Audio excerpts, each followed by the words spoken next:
When I was about 27 years old, my father passed away.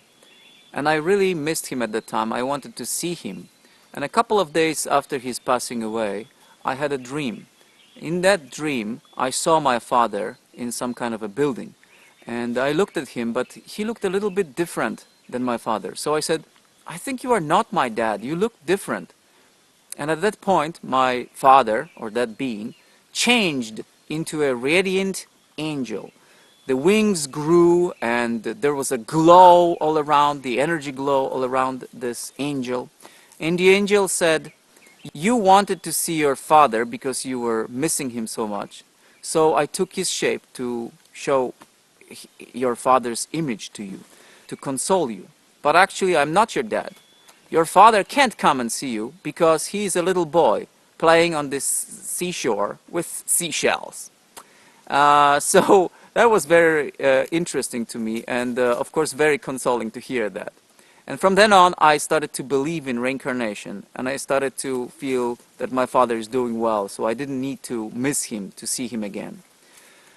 And the belief in reincarnation is, of course, something that is very consoling, very cheerful idea. But there is a little problem if we believe that there is reincarnation. There is a little danger in it. Usually, most people who believe in reincarnation, they think that there is some kind of a personal justice. That if you did something bad in this life, in the future incarnation, you will have to suffer the consequences. So for bad things, you will be punished and you will suffer in your next life. But for good deeds, you will be rewarded and you will prosper in your next life. So this is a kind of a personal justice that most people who believe in reincarnation believe in that. They believe in karma, individual personal karma.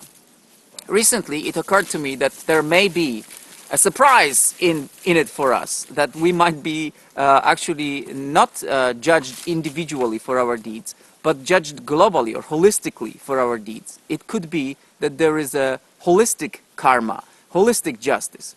What does it mean? It means that we are responsible for the sins, for the evil deeds of our fathers, our brothers, our sisters, and so on. Not only for our own deeds. And so we are all in it, and all beings have to suffer the consequences. Just like in the real life, in the life that we know, of course, when somebody does something bad, for example, somebody goes around killing people, the people who suffer are the other people, not the same person. So there is seemingly no justice at all. We feel that it's unjust that good people have to suffer. But maybe it is a kind of a global justice or holistic justice.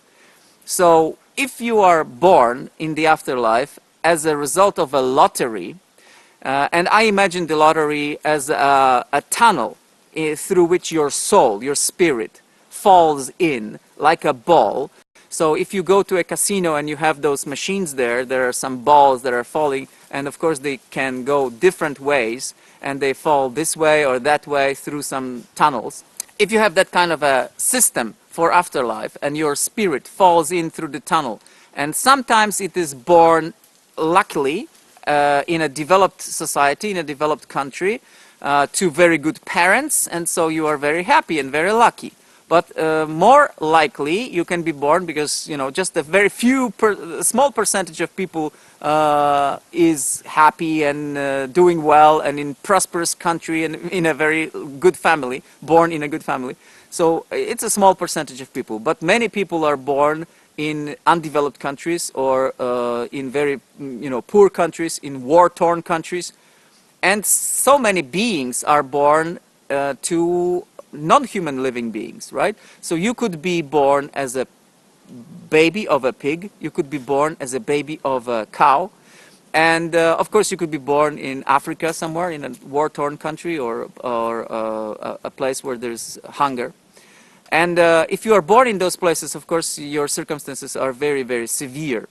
If you are born as a calf, you would normally, in a normal life of a cow, you would be happy because you would be roaming around happily, looking at the sun, playing around with other calves, having a mother, having a good life until you are 16 years old or so, and then you pass away. But if you are born in a factory farm, If you are a boy, you will be taken away from your mother 2 days later. Actually, girl or a boy, doesn't matter. The girl will become a milking cow. The calf boy will become a veal, most likely. And then 4 months later, it will be slaughtered. So I don't want to be slaughtered as a veal calf, and that's why I'm trying to change this world into a vegetarian world.